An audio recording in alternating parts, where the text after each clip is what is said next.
Boa noite, turma. Tudo bem com vocês? Vamos dar início à nossa aula. Culpabilidade.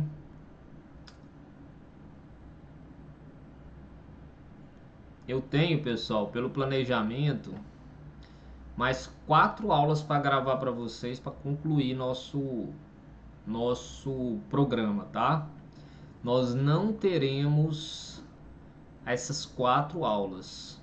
Mas como eu assumi um compromisso com vocês, nós vamos concluir o programa, tá? E aí eu vou deixar essas aulas disponibilizadas. Vocês, ainda não sei exatamente se eu vou conseguir gravar todas para a semana que vem, enfim.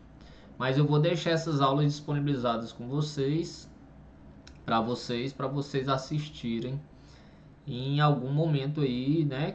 Durante as férias, quem tiver tempo de assistir 2 de uma vez. Mas eu acho que não vai ser hoje que eu ainda vou disponibilizar a segunda não, tá? Turma, vamos lá. Recapitulando, tá?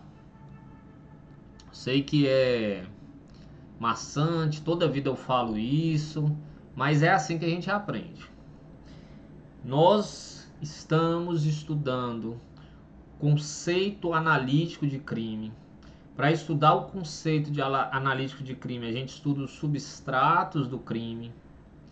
E aí nós temos aqueles substratos, ó, os 4 substratos do crime, que a gente já viu que para a teoria mais aceita no Brasil, crime é fato típico, antijurídico e culpável. Para uma parte pequena da doutrina, diz que não, que crime é fato típico e antijurídico, né? Que a culpabilidade seria apenas pressuposto de aplicação da pena. Como eu disse para vocês que é majoritário que o crime é composto fato típico, antijurídico e culpabilidade, é nessa linha que a gente vem estudando. Nós estudamos fato típico, que é conduta dolosa ou culposa, resultado, nexo de causalidade e tipicidade. Vimos cada uma dessas situações.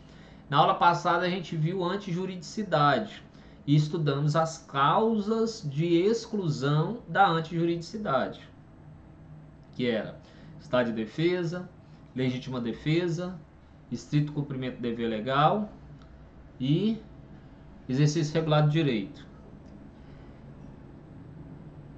Para a teoria bipartite, se você chegou até aqui, você já tem um crime, certo? Para a teoria tripartite, não. Eu ainda preciso ter um outro elemento que é a culpabilidade. Então, para a teoria tripartite, que é, repito e chama a atenção, a mais aceita, um fato típico mais antijurídico, para ser considerado crime, ele precisa ainda ser culpável. Então, ele precisa ser fato típico, antijurídico e culpável. Se não há culpabilidade, não há crime. Tá? Para a teoria bipartite, se não há culpabilidade, há crime. Só não é culpável, só não há aplicação de pena, mas há crime. Então a teoria tripartite fala assim, que besteira, quer dizer que nós vamos ter crime que são perdoados, digamos assim, que são ignorados pela sociedade. Não pode, se é crime, é crime. Então, o crime tem que ser fato típico, antijurídico e culpável. Dentro da culpabilidade, assim como nós estudamos os elementos em cada um do fato típico, depois da antijuridicidade, nós vamos dizer que a culpabilidade também tem 3 elementos. Também tem elementos que são 3. E que a gente vai estudar cada um deles nessa aula de hoje, tá certo?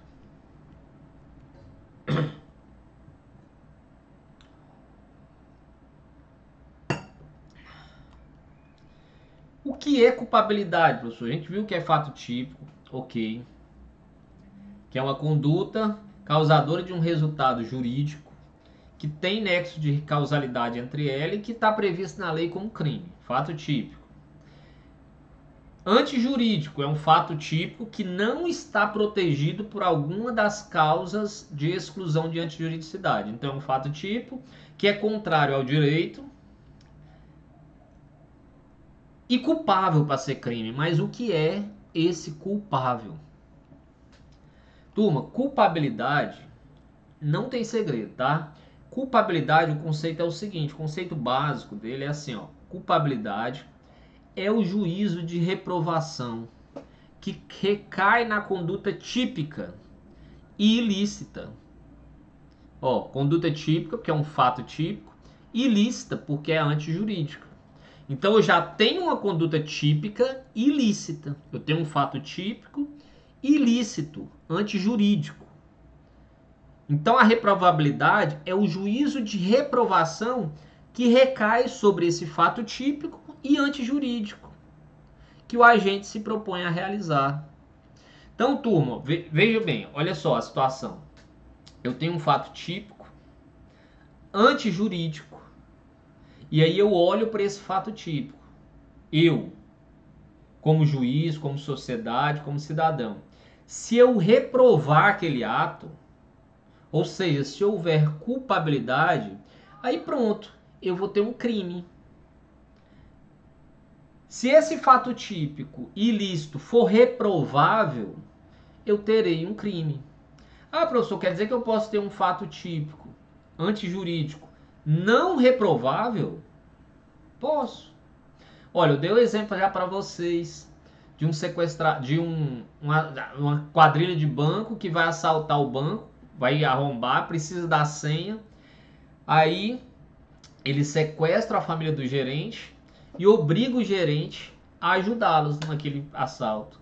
Ora, o gerente vai ter praticado um fato típico, porque ele vai praticar uma conduta voluntária, dolosa, que vai causar um resultado, tem um nexo de causalidade entre elas e está previsto na lei como crime.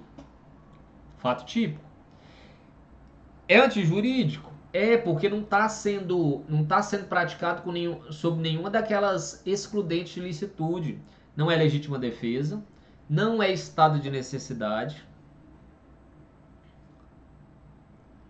não é estrito do cumprimento do dever legal e não é exercício regular de direito. Não é legítima defesa, pessoal, porque ele não está agindo contra. Vai ser legítima defesa se na hora do sequestro ele atacar os sequestradores, tá? Aí é legítima defesa. Mas no caso aqui ele está praticando o roubo junto com os ladrões. Porque se ele não praticar, a família dele morre. Então é um fato típico antijurídico. Mas é reprovável? No outro dia você lê essa história no jornal, tá?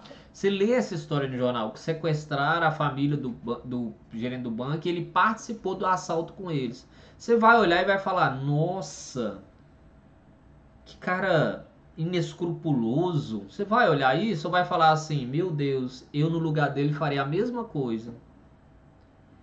Então é essa reprovação, esse juízo de reprovação que vai acontecer se o crime tiver culpabilidade. Então, se eu tiver culpabilidade, é esse juízo de reprovação. Se eu tiver reprovação no ato dessa pessoa, há culpabilidade. Se eu não tiver reprovação no ato dessa pessoa, não há culpabilidade. É sempre, pessoal, daqui em diante, quando a gente for estudar e falar em culpabilidade, vocês vão lembrar disso. Juízo de reprovação. Posso, sim, ter um fato. Olha, veja bem, para a teoria bipartite, eu posso ter um crime que não é reprovável, que não é culpável. Posso ter um crime, e aí nesse caso não há aplicação de pena. A teoria tripartite fala, não, que absurdo. Cometo um crime e não sou reprovado pela sociedade. Então, se eu não sou reprovado, não há crime, porque não há culpabilidade. Turma, entendam esses conceitos que vocês não vão ter dificuldade, tá? Ah, professor, mas beleza, como é que eu vou saber se há culpabilidade, se há reprovação, se há juízo de reprovação? A gente vai fazer o que a gente tem sempre feito aqui, pessoal. Quando nós formos estudar fato típico, ó, nós estudamos os elementos do fato típico, conduta, resultado, nexo, causalidade e tipicidade. Vimos o que é preciso para cada um desses existir. Se estiverem presentes os 4 elementos, aí nós vamos ter um fato típico. A antijuridicidade, eu disse para vocês que há uma presunção de um fato típico ser antijurídico. Então, para que ele não seja antijurídico, eu tenho que demonstrar que está presente alguma daquelas condições excludentes de antijuridicidade, que é legítima defesa, estado de necessidade, estrito cumprimento do dever legal e exercício regular de direito. Se não estão presentes, ora, se há presunção de que o fato típico é ilícito, se não está presente, é porque ele é antijurídico, certo? E agora eu preciso indicar a culpabilidade.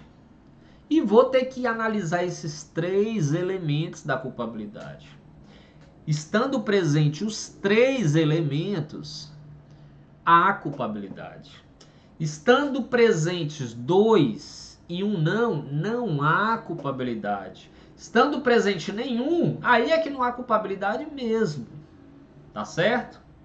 E aí, para a teoria tripartite, não haverá crime. Tá certo?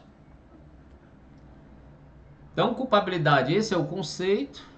Os elementos da culpabilidade, a imputabilidade, potencial consciência da ilicitude e exigibilidade de conduta. Eu prefiro chamar isso aqui de inexigibilidade de conduta diversa. Foi assim que eu aprendi, alguns autores chamam de inexigibilidade de conduta diversa, e é o que eu uso. Mas, né, como vários autores usam exigibilidade de conduta, não tem problema, tá? É só vocês entenderem o conceito. Nós vamos chegar lá. Imputabilidade. Primeiro conceito. Turma, como eu sempre digo, direito penal, parte geral, passo a passo. Ah, não entendi esse primeiro passo. Leia esse vídeo, volte lá e leia de novo. Porque se você não entender e passar para frente, você vai ter dificuldades. Tá? Então, vamos estudar o primeiro elemento da culpabilidade, que é a imputabilidade. O que é imputabilidade, pessoal? É a capacidade de imputação. É eu ser capaz de ser imputado um ato a mim. É a possibilidade de atribuir a alguém a responsabilidade pela prática da infração penal. Turma, veja bem. Eu tenho...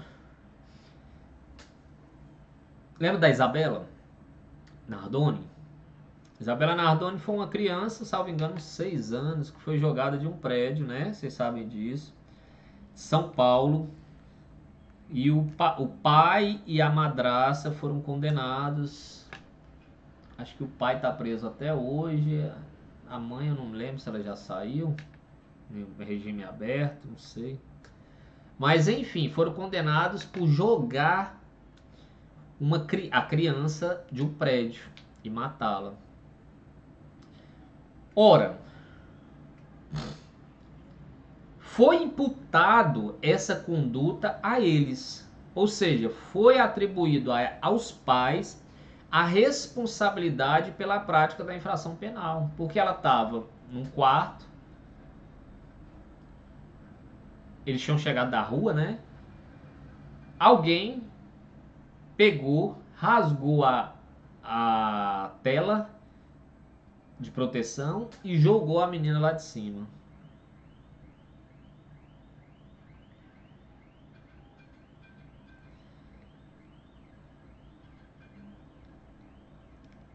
Imaginem uma situação seguinte, que se ela estivesse brincando perto da janela e tivesse um irmão de 3 anos, e o irmão de 3 anos chegasse assim na brincadeira e empurrasse ela. Eu poderia imputar esse crime a essa criança de 3 anos? Há possibilidade de atribuir a essa criança a responsabilidade pela prática da infração penal? Nós vamos ter que ver o que diz a lei, tá? Mas antes, sem ler a lei, eu já disse para vocês que culpabilidade é juízo de reprovação. Se você ouvisse essa história, você ia falar assim, ia falar e falar assim: meu Deus, esse menino é o filho do demônio, merece a morte. Ia falar? Ou ia falar assim: meu Deus do céu, que fatalidade. Você podia até censurar os pais, né? Falar: como é que deixa duas crianças brincando na janela? Mas você não ia censurar esse menino de 3 anos. Não ia. Porque a conduta dele ali não há culpabilidade, pessoal. Olha só o que é imputabilidade. A imputabilidade depende da capacidade. Gente, gravem isso. Dependem da capacidade de entendimento aqui é ID, tá? E de autodeterminação. Capacidade de entendimento, ele tem que entender que aquilo que ele está fazendo é errado, é reprovável, e ele tem que ter capacidade de se autodeterminar, ele tem que estar fazendo aquilo porque quer, e se ele quisesse parar, ele poderia ter feito, tá? Isso é imputabilidade. Imputabilidade, então, é essa capacidade de entendimento e autodeterminação. Imputabilidade, pessoal, é o contrário da inimputabilidade. Se a pessoa não é imputável, ela é inimputável. Tá certo? Quando eu falo, por exemplo, por que a esse menino de 3 anos não vai ser imputado esse crime? Porque ele é inimputável. Essa criança é inimputável.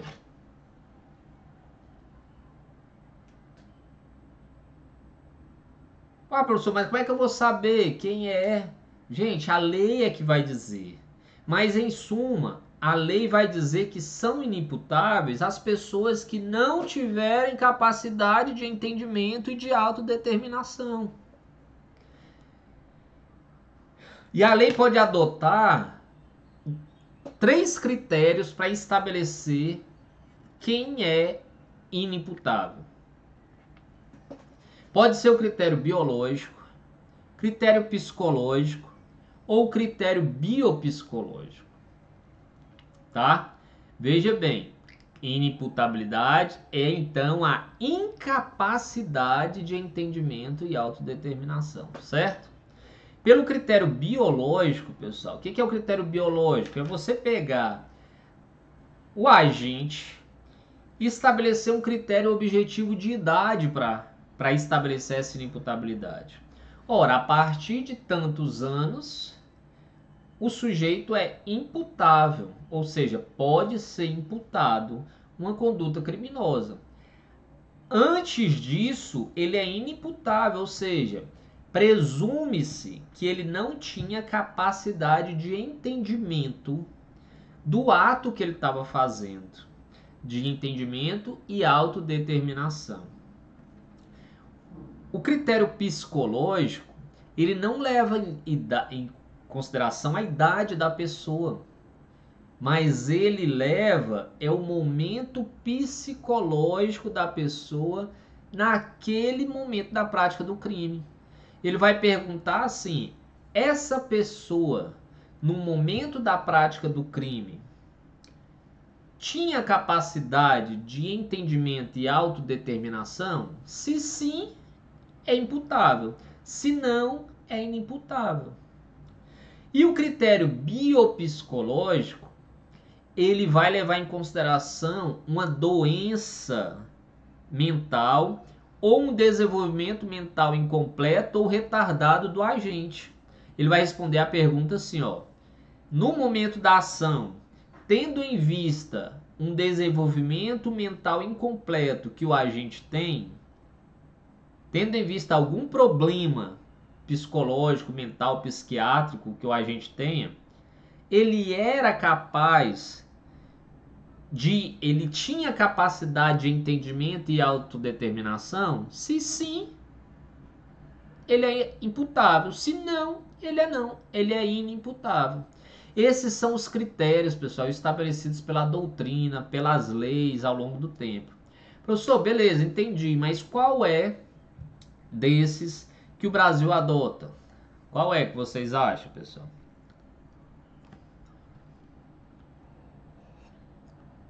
Turma, depende do critério, da regra. Olha só, tá lá no artigo 26, presta atenção.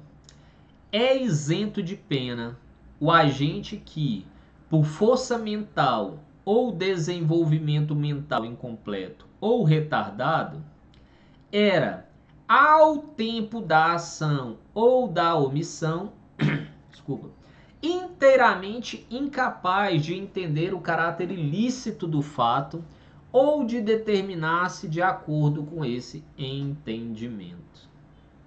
Turma, está dizendo aí que o agente que, por doença mental ou desenvolvimento incompleto, não tinha, no momento da ação, capacidade de entendimento e autodeterminação. Se ele não tinha inteira capacidade, ele era inteiramente incapaz, ele vai ser isento de pena. Turma, os adeptos da teoria bipartite utilizam esse artigo para dizer que eles estão certos. Porque vejam bem, olha que interessante, o código fala, é isento de pena.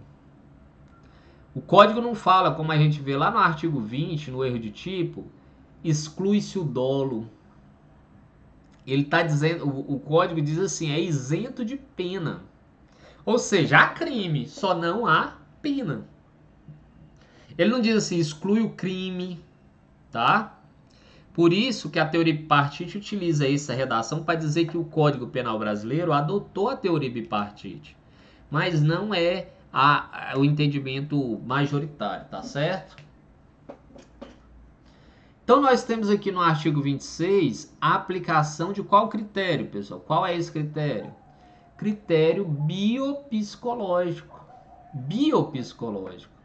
Porque, tá falando que o agente que por doença mental ou desenvolvimento mental incompleto ou retardado, no tempo da ação, era inteiramente incapaz de entender a ilicitude e determinar-se por esse entendimento. E aí, turma, esse é o critério, então, biopsicológico adotado no artigo 26. Aí eu volto a lembrar, aqui ao mesmo artigo para dizer para vocês, turma, no artigo 26 diz que é isento de pena, não vai sofrer pena o sujeito que era inteiramente incapaz por doença mental ou desenvolvimento mental incompleto, ok? Agora pode ser que ele não seja inteiramente incapaz. Ele pode ser um pouco incapaz. Ele sabe que é errado. Ele só não sabe que é tão errado quanto uma pessoa que não tenha problema de saúde, tá? Ele sabe que é errado, mas ele não sabe que é tão errado, tão grave. Desculpa, eu tô com alergia.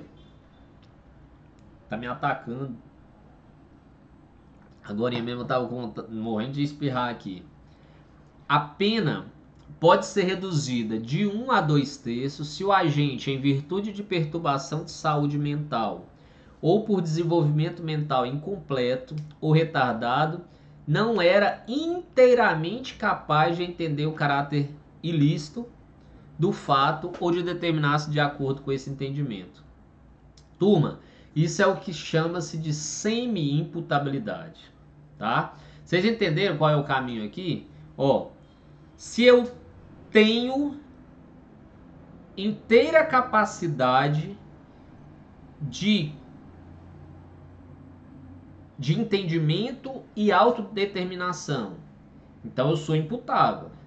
Se eu não tenho nada de capacidade de entendimento, eu não tenho nada, eu sou louco de pedra, eu não tenho nada, eu não tenho a mínima noção do que é certo e do que é errado, eu sou inimputável.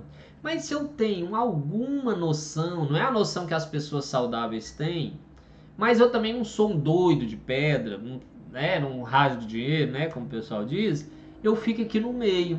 E aí eu posso ser considerado semi-imputável. Nesse caso, eu não vou ser isento de pena, mas eu também não vou ter a mesma pena que uma pessoa perfeitamente imputável, tá certo? Por isso que a gente vê muitas vezes, pessoal, em julgamentos assim, né? Quantas vezes a gente não vê isso, né? Em julgamentos assim famosos, serial killer, o cara vê que não tem pra onde correr, aí ele começa a alegar um problema psiquiátrico, que é para ver se cai pelo menos aqui nesse parágrafo único, para ele ter uma redução de pena de 1 a 2 terços. Ora, o sujeito pode ser condenado a 21 anos de prisão e ser reduzido, ó, se reduzir 2 terços, ele vai ficar com 7 anos de prisão só, tá? Certo até aqui? Então, o 26 aqui adotou o critério biopsicológico, tá? E o 27 adotou qual critério, pessoal? O biológico. Os menores de 18 anos são penalmente inimputáveis, ficando sujeitos a normas estabelecidas na legislação especial. Significa que eles não respondem pelos crimes, pessoal? Não respondem, vírgula. Eles respondem, mas diferente dos adultos, tá? Para os fins do direito penal, eles são inimputáveis, eles não podem ser responsabilizados pelo direito penal por um crime que cometa entre os 12 anos e os 18 anos incompletos, tá? Então veja bem, pessoal, veja bem. Aqui eu não vou ter que discutir. Aqui, ó, para eu ter isenção de pena ou redução de pena pela semi-imputabilidade, eu vou precisar, se a defesa alegar isso e falar, ó, meu cliente tem problema psiquiátrico, é o juiz que vai decidir isso? Não, é um perito. Ele vai ser submetido à perícia oficial e é o perito que vai dizer se ele tem mesmo uma limitação total na incapacidade ou mesmo uma limitação parcial, tá? Todo o processo. Não existe isso. Veja bem, tem gente que acha assim, ó, que uma pessoa que é interditada, que tem um problema, ele vai sair por aí fazendo tudo, loucura, e pronto, ele tem carta branca para fazer cometer crimes. Não é assim, tá? Em todo o processo que ele for responder, ele vai responder um processo. Ele só não vai receber uma pena privativa de liberdade. Ele vai chamar uma pena que a gente chama de medida de segurança. É o que a gente chama de absolvição imprópria, porque ele é absolvido, porque ele é inimputável, mas ele recebe o que chama de pena de segurança, que é uma internação no hospital psiquiátrico ou um tratamento ambulatorial, tá?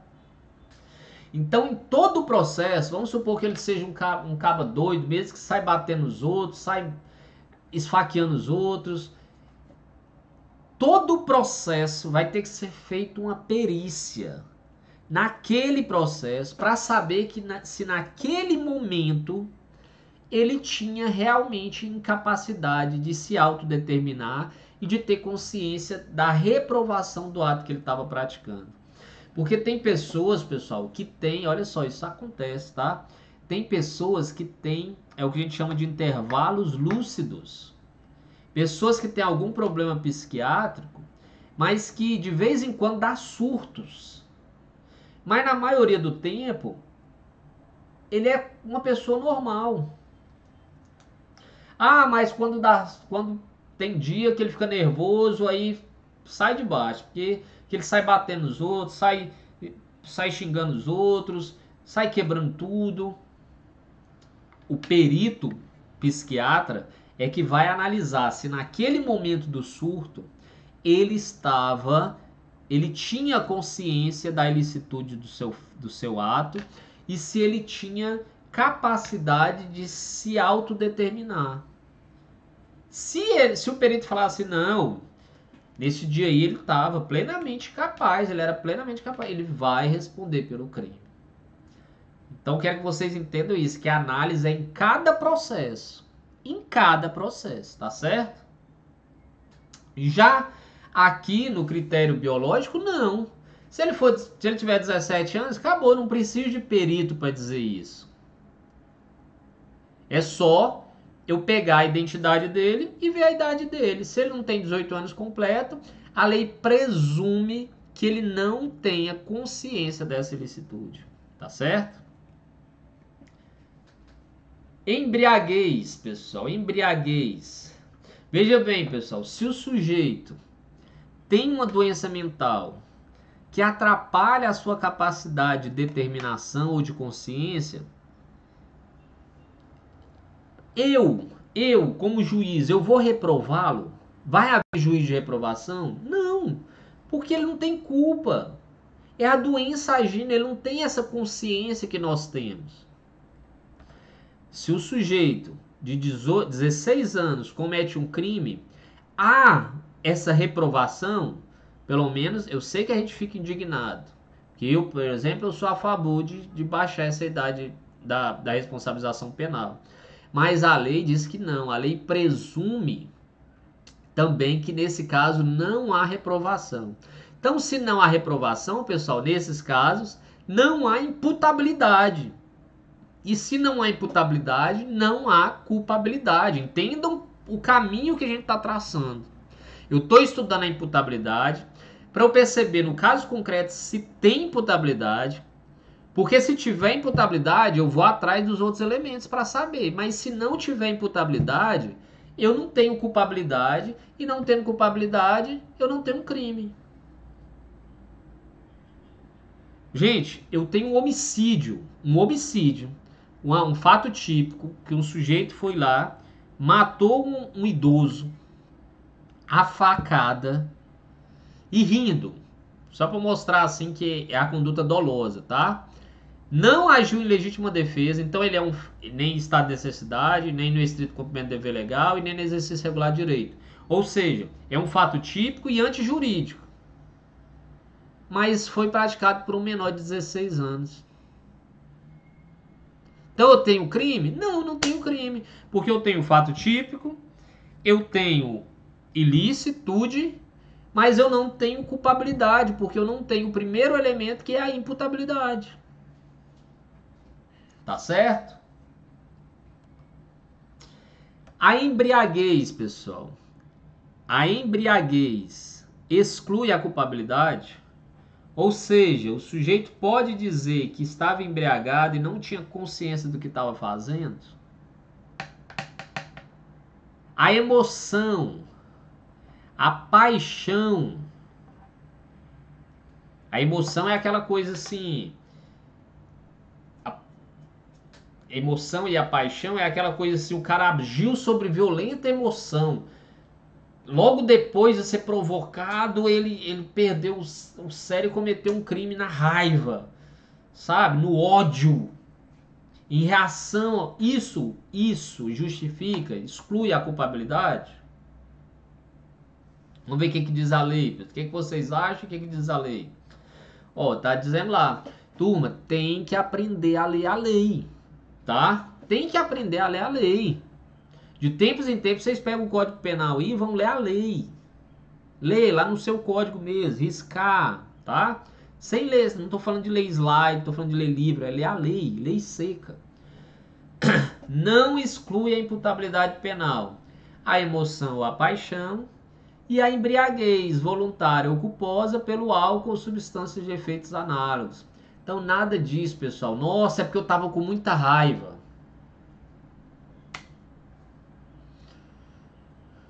Às vezes eu vou fazer júri, né? Aí o cara fala isso, né? Porque eu tava com muita raiva. No caso do homicídio, tem lá no artigo 1º, parágrafo 1º do artigo 121, homicídio privilegiado, que é quem age após violenta emoção, né? Sobre domínio de violenta emoção, após agressão injusta. Tem umas situações lá, Se caracterizar daquelas situações ali, aí há um benefício, que é uma redução de pena, mas não exclui a imputabilidade penal, tá certo? Então, se vier pergunta, exclui a imputabilidade? Não. A emoção e a paixão não excluem a imputabilidade penal. E a embriaguez, pessoal, voluntária e culposa pelo álcool ou drogas, enfim, não exclui a imputabilidade penal, tá certo? Sobre a embriaguez, deixa eu dizer aqui para vocês, ó, a embriaguez voluntária ou culposa não exclui a imputabilidade, certo? Aí o artigo 28, parágrafo 1º, diz assim, ó, que é isento de pena o agente que, por embriaguez completa, porque a embriaguez ela pode ser completa, é aquela, como é que diz aqui? Desculpa, gente, aqui no Ceará diz bebo bosta, não é? Não é isso? Tem essa expressão, bebo bosta? Embriaguez completa, o cara tá completamente embriagado. Tá? No outro dia, provavelmente ele nem vai se lembrar do que ele fez. Proveniente de caso fortuito ou força maior. Olha só, é isento de pena o agente que, por embriaguez completa, não é aquela embriaguezinha, não, é a completa, proveniente de caso fortuito ou força maior, era, ao tempo da ação ou da omissão, inteiramente incapaz de entender o caráter ilícito do fato ou de determinar-se de acordo com esse entendimento. E a pena pode ser reduzida de 1/3 a 2/3 se o agente, por embriaguez proveniente de caso fortuito ou força maior, não possuir ao tempo da ação ou da omissão a plena capacidade. Aqui é uma semi-imputabilidade em razão da embriaguez proveniente de caso fortuito ou força maior, tá, pessoal? Pode estar confuso, por isso que eu preparei aqui essa apresentação para a gente entender os tipos de embriaguez, tá? Primeira embriaguez é aquela embriaguez não acidental, que não foi por acidente, tá? É aquela que o sujeito tá lá, senta num barzinho, começa a beber, aí não quer parar, aí começa, desce mais uma, e aí quando ele vê, ele tá embriagado. Ninguém nunca passou por isso aqui, né, pessoal? Quem nunca, né? E aí ele tá embriagado.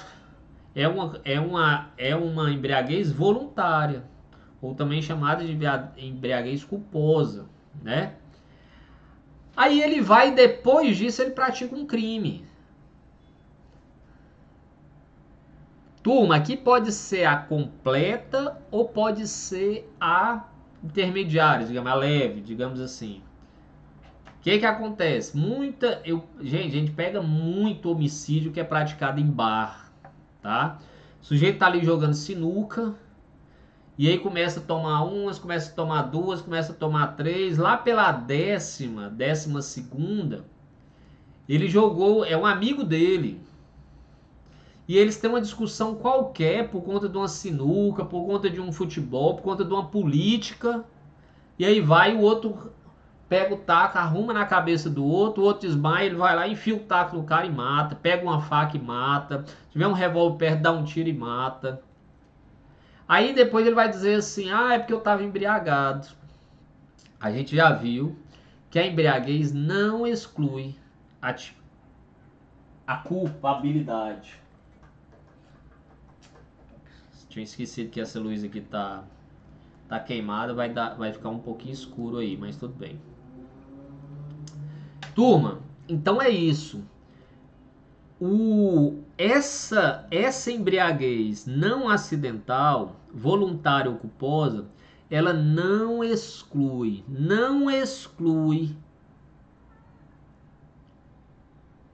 a culpabilidade, não exclui a imputabilidade, tá? Professor, mas às vezes, veja bem, o cara nem se lembra do que fez, o cara nem se lembra, que é o que a defesa tenta emplacar no caso da direção alcoolizada, né? O cara chega em casa, Já aconteceu isso uma vez, talvez eu deve até ter comentado com vocês. Um sujeito em Brasília tomou vodka, né, numa boate, pá, encheu a cara, voltou dirigindo para casa, estacionou o carro, foi dormir. No outro dia a polícia bate lá. Ele não se lembrava de nada do que tinha acontecido, mas ele tinha matado uma pessoa na volta para casa. O carro dele estava com vestígio de sangue da pessoa. E ele não se lembrava absolutamente de nada. Professor, mas como é que vai responsabilizar?